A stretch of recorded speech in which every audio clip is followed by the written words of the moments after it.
ধৈর্য এমন একটা জিনিস যেটা নবীদের গুণ। প্রত্যেকটা নবী ধৈর্যশীল ছিলেন, প্রত্যেকটা নবী সবের ছিলেন, প্রত্যেকটা নবীকে আল্লাহ তাআলা শক্তির মতো একটা অসাধারণ ক্ষমতা দিয়েছিলেন। প্রিয় ভাইয়েরা, সবর হচ্ছে এমন একটি হাতিয়ার, এমন একটি যন্ত্র যা কখনো ব্যর্থ হয় না। সবর এমন একটি যন্ত্র যা কখনো বৃথা যায় না, এবং সবরকে আল্লাহ তাআলা এমন একটি তীর বানিয়েছেন যা কখনো লক্ষ্যভ্রষ্ট হয় না, এবং সবরকে আল্লাহ তাআলা এমন একটি দুর্গ বানিয়েছেন যা কখনো ধ্বংস হয় না। একটা বিষয় খেয়াল রাখেন, ওয়াসবিরু ইন্নাল্লাহা মা'আস সাবিরিন। আল্লাহ তাআলা বলেছেন তোমরা ধৈর্যশীল হও, এবং মনে রেখো যে সবর করে, যে ধৈর্যশীল হয়, তার সঙ্গী হয় একজন, তিনি কে? আল্লাহ তার সঙ্গী হয়। এখন প্রশ্ন হচ্ছে যে সবর, ওয়াই সবর ইজ মোস্ট ইম্পর্ট্যান্ট? সবরটা গুরুত্বপূর্ণ কেন? আমার চোখে চোখ রাখেন, আমি একটু বোঝাবার ট্রাই করি যে সবরটা গুরুত্বপূর্ণ কেন। আচ্ছা, একটু ফিল করেন যে আমাদের জীবনে একটা বিপদ আসছে। হয় আমার বাবা মারা গিয়েছে, আমার জব আমি লস করে ফেলেছি, জব হারায় গেছে, অথবা আমার কোনো ইনজুরি হয়েছে, কোথাও আঘাত লেগেছে। আচ্ছা বলেন তো, এই সমস্ত প্রত্যেকটা ড্যাঞ্জারে আমার দিকে তাকান, ধৈর্য ছাড়া কোনো গতি কি আছে? কোনো গতি নাই। There is no alternative way of সবর। সবরের কোনো প্রকার কোনো বিকল্প রাস্তা নেই। সবর হচ্ছে মুমিনের জীবনের সফলতার সবচেয়ে বড় হাতিয়ার। তবে আমি আজকে আলোচনাটা একটু লম্বা করব, এই জন্য সবর এটা মেয়েদের জন্য জরুরি, ছেলেদের জন্য জরুরি, সবার জন্য জরুরি। কারণ পরীক্ষা শুধুমাত্র ছেলেদের জীবনেই আসে না, মেয়েদের জীবনেও পরীক্ষা আসে না নাই? একজন মেয়ে যে বিয়ে করেছে, আব্বা আম্মার ঘর সংসার সব ছেড়ে আসছে, এসে দেখছে যার জন্য সব ছেড়ে আসছে সে তার মতো না, স্বামী খারাপ। এরকম মাঝে মাঝে হয় না? তো এই যে মেয়েটার শ্বশুর বাড়ি খারাপ, শাশুড়ি খারাপ, স্বামী খারাপ, তার জীবনেও সবরের দরকার আছে না নাই? আরেকজন মেয়েকে না আপনি ভাবেন, যে মেয়েটা বিয়ে করেছে, জাস্ট মনে করেন 1 মাস হয়েছে, 1 মাস পরেই তার স্বামী মারা গিয়েছে, বিধবা হয়ে গিয়েছে। এই মেয়েটার জীবনও সবরের দরকার আছে না নাই? তার মানে লাইফের একটু গভীরভাবে ভাবলে বুঝবেন যে লাইফের প্রত্যেকটা স্টেপে স্টেপে ধৈর্যের বিকল্প কোনো রাস্তা হতে পারে। You must have to be patient. In every kind of situation, you must have to be patient. যতটা কষ্ট আসুক না কেন, ধৈর্য আমরা হারাবো না। রাজি আছেন তো ইনশাআল্লাহ? আচ্ছা, আমি কোরআন থেকে কিছু এক্সাম্পল দিব ধৈর্য কাকে বলে, নবীদের ধৈর্য কেমন ছিল, এবং আমি হাদিস থেকেও কিছু এক্সাম্পল দিব যে কিভাবে আমরা ধৈর্যশীল হতে পারি। এবং মহিয়সী নারী যারা ছিল, যেমন আম্মা জান আয়েশা রাদিয়াল্লাহু তাআলা আনহা, এবং নবীজির ফার্স্ট ওয়াইফ যিনি ডিভোর্সি ছিলেন, তিনি হচ্ছেন খাদিজাতুল কুবরা রাদিয়াল্লাহু তাআলা আনহা, যাকে নবীজি বিয়ে করেছিলেন কত বছর বয়সে বলতে পারবেন? 40 বছর। কত বছর? তার জীবন থেকে আমরা সবরের শিক্ষা কেমন করে নিতে পারি? আয়েশা রাদিয়াল্লাহু তাআলা আনহার জীবন থেকে আমরা সবরের শিক্ষা কেমন করে নিতে পারি? আমরা এখান থেকে শিক্ষা গ্রহণ করার ট্রাই করবো। সকলে বলেন ইনশাআল্লাহ। আচ্ছা, ফর এন এক্সাম্পল, মনে করেন কেউ আপনাকে অপবাদ দিয়েছে, আপনি কাজটা করেন নাই, আপনি এই ক্রাইমটা করেন নাই, তাও মানুষ আপনাকে ব্লেম করছে। আপনার কোনো হারাম অ্যাফেয়ার নাই, মানুষ আপনাকে ব্লেম করছে যে আপনার একটা হারাম অ্যাফেয়ার আছে। এটাকে আমরা বাংলাতে বলি অপবাদ। আমরা বলি কি? অপবাদ বা তহমত। আমি যেটা করি না সেটা মানুষ আমাকে মনে করে এবং আমাকে ব্লেম করে, এটার নাম হচ্ছে অপবাদ। আমি জাস্ট ছোট্ট একটা হাদিস বলবো। আগে প্রশ্ন করি, নবীজির একজন কুমারী স্ত্রী ছিলেন, যেই একমাত্র স্ত্রী, কখনো বিয়ে করেন নাই, তার ডিভোর্স হয়নি, তার স্বামী মারা যায়নি। তার নামটা কি প্রিয় ভাইয়েরা? আয়েশা রাদিয়াল্লাহু তাআলা আনহা। ছোট্ট একটা হাদিস শেয়ার করছি। নবীজির মোট স্ত্রী ছিল কয়জন বলেন তো? 11 জন। জোরে বলেন কয়জন? 11 জন। 11 জন স্ত্রীকে নবীজি ঘুরতে নিয়ে যেতেন। তবে এটা একটা সিস্টেম ছিল, লটারি সিস্টেম। নবীজি একটা বাক্সে সবার নাম লিখে রাখতেন, যার নামটা উঠতো তাকে নবীজি ঘুরতে নিয়ে যেতেন। সুবহানাল্লাহ পড়ে। What an amazing system. যার নাম উঠতো তাকে নবীজি নিয়ে ঘুরতে যেতেন।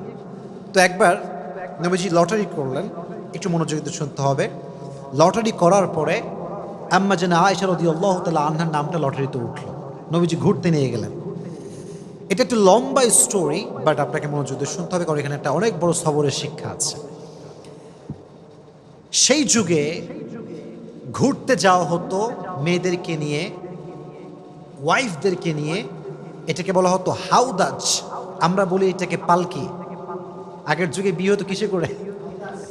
পালকিতে করে। হাউদাজ এটাকে আমরা আরবিতে বলি পালকি। পালকিতে চড়ে বিয়ে হতো, হতো না?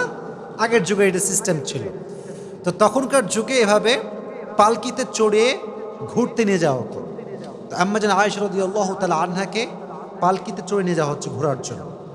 তো যখন কাম ব্যাক করবে বাসার দিকে, এক্স্যাক্টলি ওই সময় এসে আম্মা জান আয়েশা রাদিয়াল্লাহু তাআলা আনহার প্রকৃতির চাপে তিনি প্রকৃতির ডাকে সাড়া দেওয়ার জন্য বের হন, মানে পালকি থেকে নামেন।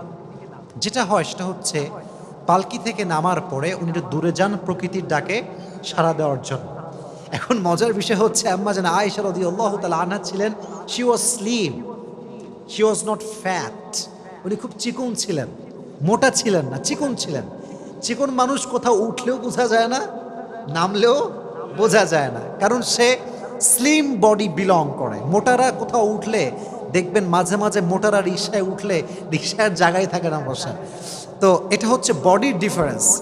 তো কি হলো, উনি যখন প্রকৃতিটাকে সাড়া দেওয়ার জন্য গেছেন, যেই সাহাবি পালকিটা টানছিল, পালকিটা নিয়ে যাচ্ছিল, ওই সাহাবি বোঝে নাই যে আসলেই আম্মা জান আয়েশা উঠেছেন নাকি উঠেন নাই। যেহেতু উনি স্লিম ছিলেন, উঠলেও যা, না উঠলেও উনি নিয়ে চলে আসছে। আম্মা জান আয়েশা রাদিয়াল্লাহু তাআলা আনহা যখন প্রকৃতির ডাকে সাড়া দিয়ে ফিরে আসেন, দেখছেন পালকি নাই। পালকি কোথায়? পালকি আর নাই, পালকি চলে গিয়েছে, কারণ সে ভেবেছে এখানে আয়েশা রাদিয়াল্লাহু তাআলা আনহা আছেন। তো উনি যখন ফিরে আসলেন, দেখলেন পালকি নেই, তখন উনি খুব সবরের সাথে অপেক্ষা করলেন। যখন দেখলেন অপেক্ষা করেও আসছে না, তখন তিনি কি করলেন জানেন? সুন্দর করে মরুভূমিতে শুয়ে পড়লেন চাদর মুড়ি দিয়ে। চাদর মুড়ি দিয়ে শুয়ে পড়লেন। অনেক লম্বা স্টোরি, আমি প্রেসাইজলি বলছি, but there is a lesson, very important lesson, অনেক গুরুত্বপূর্ণ একটা শিক্ষা আছে। তো যখন নবীজি দেখলেন যে আয়েশা নেই রাদিয়াল্লাহু তাআলা আনহা, উনি একজন সাহাবীকে লস্ট অ্যান্ড ফাউন্ডের দায়িত্ব দিয়েছিলেন, যে কে হারাচ্ছে, কে সফরে আছে, কে নেই, এটা খোঁজাখুঁজির জন্য। যেমন যদি আপনারা কখনো পিকনিকে যান, দেখবেন যে একজন লোক থাকে যে মাইক নিয়ে ডাকে অমুকে আসছে কিনা, অমুকে বাসে উঠেছে কিনা। এরকম পিকনিকে হয় কি হয় না? হয়। ডাকে, কোথায় কে আছো, কে মিসিং আছো, বের হয়ে আসো। তো যেই সাহাবীকে নবীজি দায়িত্ব দিয়েছিলেন তার নাম হচ্ছে আব্দুল্লাহ ইবনে মুআত্তাল। আব্দুল্লাহ ইবনে মুআত্তাল রাদিয়াল্লাহু তাআলা আনহু। উনি এবার আয়েশা রাদিয়াল্লাহু তাআলা আনহাকে খোঁজা শুরু করলেন। খুঁজতে খুঁজতে তিনি দেখতে পেলেন আয়েশা রাদিয়াল্লাহু তাআলা আনহা মরুভূমির মাঝখানে চাদর মুড়ি দিয়ে শুয়ে আছেন। উনি বুঝতে পারেন এটাই আয়েশা রাদিয়াল্লাহু তাআলা আনহা। উনি ডাকলেন না, গিয়ে কথা বললেন না, চুপচাপ দাঁড়িয়ে থাকলেন। যখন আয়েশা টের পেল যে এখানে কেউ এসেছে আমাকে নেওয়ার জন্য, উনি চলে আসলেন। এবার তাকে নিয়ে সে ফিরে আসলো নবীজির কাছে।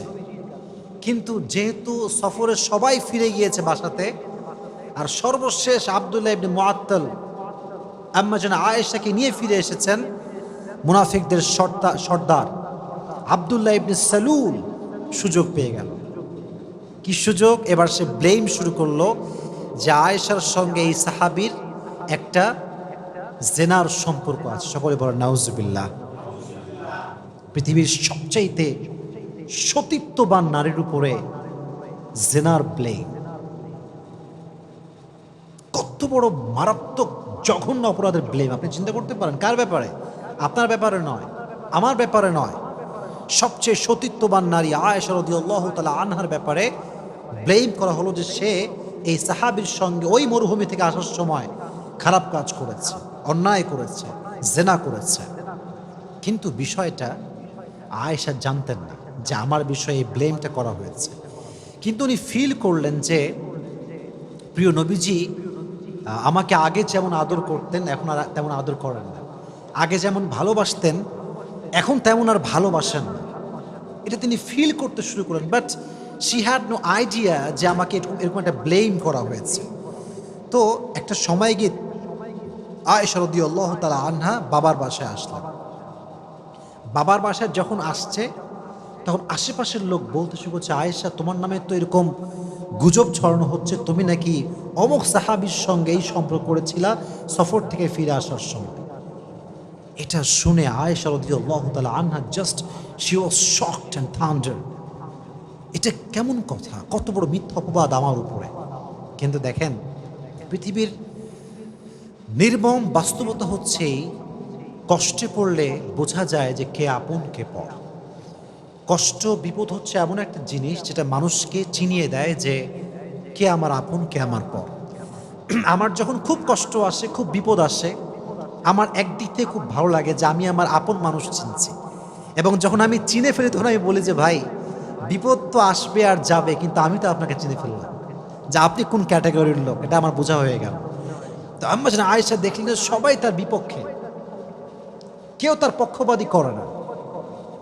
ইভেন সর্বশেষ, অনেক লম্বা স্টোরি, আমি জাস্ট প্রেসাইজলি বলছি, সর্বশেষ নবীজি আম্মা জান আয়েশার কাছে আসলেন, এসে বলেন, আয়েশা তুমি যদি সত্যি এই অন্যায় করে থাকো আল্লাহর কাছে মাফ করো, আল্লাহর কাছে মাফ চাও, আল্লাহ তোমাকে মাফ করে দিবে। এই কথা শুনে আয়েশা রাদিয়াল্লাহু তাআলা আনহা আকাশ থেকে পড়েছে, নবী হে, শেষমেশ আপনিও আমাকে এই কথা বলছেন, আপনিও এই রুমরে বিশ্বাস করেছেন, আপনিও এই গুজবে বিশ্বাস করেছেন? অপেক্ষা করেন, আল্লাহ আমার জন্য আছে। সুবহানাল্লাহ পড়েন। উনি চাইলে বলতে পারতেন যে আমি আর সংসার করব না, আমি আর এই সমাজে থাকবো না, আমি গলায় ফাঁসি নিব, আমি সুইসাইড করব, যেটা আমরা সাধারণ মানুষরা বলি। উনি একটুও কমপ্লেইন করেন নাই, জাস্ট কষ্ট পেয়েছেন, সবর করেছেন। আল্লাহ তাআলা আয়েশা রাদিয়াল্লাহু তাআলা আনহার চরিত্রকে সুন্দর প্রমাণ করার জন্য, উনি যে কোনো অন্যায় করেন না এটা প্রমাণ করবার জন্য আল্লাহ নিজে কোরআনের আয়াত নাজিল করে দিয়েছে। সুবহানাল্লাহ পড়েন। আল্লাহ নিজে আয়াত নাজিল করে ব্যাখ্যা দিয়েছেন যে আমার প্রিয় বান্দি আয়েশা কোনো অপরাধী নয়, সে কোনো জুলুম করে নাই, সে কোনো জেনা করে নাই, ব্যভিচার করে নাই। তাহলে বোঝা গেল যে ব্যক্তি সবর করে, ধৈর্য ধারণ করে, মানুষের দেওয়া মিথ্যা অপবাদ একদিন স্পষ্ট হয়ে যায় যে সে সব মিথ্যা ছিল, ঠিক কিনা বলেন? একসময় প্রমাণ হয়ে যায়। মনে রাখবেন, সময় এমন একটা জিনিস, সময় মানুষকে জবাব দেয়, সময় মানুষকে উত্তর দেয় যে সে মানুষটা আসলে কেমন। আপনাকে যদি কেউ ভুল বুঝে ব্যাখ্যা দিবেন না, just wait for the right time. সময়ের অপেক্ষা করেন। সময় হচ্ছে এমন একটা জিনিস, এমন একটা কাঁটা, এটা ঘোরে আর কে কেমন এটা সত্যতা বলে দেয়, ঠিক কিনা বলেন? Wait for the right time, সঠিক সময় অপেক্ষা করেন।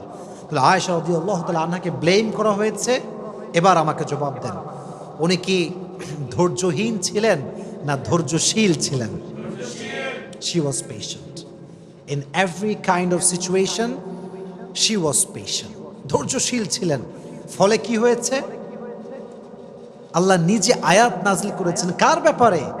যেহেতু আয়েশা সবর করেছে তার ব্যাপারে কোরআনে আয়াত নাজিল করেছে। একজন আওয়াজ দিয়ে বলেন, তিনি কে? ইন্নাল্লাযীনা জাউ বিল ইফকি উসবাতুম মিনকুম লা তাহসাবুহু শাররাল লাকুম বাল হুয়া খায়রুল লাকুম লিকুল্লি ইমরিইম মিনহুম মাকতাসাবা মিনাল ইসম ওয়াল্লাযী তাওয়াল্লা কিবরাহু মিনহুম লাহু আযাবুন আলীম। আল্লাহ বলছেন, নবী হে, কাফেরদের মাঝ থেকে কিছু গোষ্ঠী আপনার কাছে এসেছে আয়েশার ব্যাপারে মিথ্যা তথ্য দেওয়ার জন্য, অপবাদ দেওয়ার জন্য। বাট মাথায় রাখবেন, মানুষ যদি খারাপ করতে চায় আর আল্লাহ যদি বান্দার ভালো চায়, বান্দির ভালো চায়, পৃথিবীর কোনো অপশক্তি বান্দার ক্ষতি করতে পারবে? আমি আল্লাহ আযাব দিব তাদেরকে যারা মিথ্যা অপবাদ দিয়েছে। অতএব আয়েশাকে আল্লাহ তাআলা নিষ্কলুষ প্রমাণ করলেন, চরিত্রবান প্রমাণ করলেন। তিনি যে সতীত্ববান একজন নারী, তার যে সতীত্ব সুন্দর, পুত পবিত্রা, সে আল্লাহ নিজে কোরআনে আয়াত নাজিল করে দিয়েছে। সুবহানাল্লাহ পড়েন। তাহলে এখান থেকে বোঝা গেল কেউ ব্লেম করলে, অপবাদ করলে সবরের পরিচয় দেওয়ার দরকারটা আছে না নাই? আচ্ছা, আর একটা হাদিস থেকে বলি, আমি আগেই প্রশ্ন করেছিলাম, আমি আবার রিপিট করছি। নবীজির ফার্স্ট ওয়াইফ কে ছিল? প্রথম বউ খাদিজাতুল কুবরা রাদিয়াল্লাহু তাআলা আনহা। বলেন নাম ছিল কি?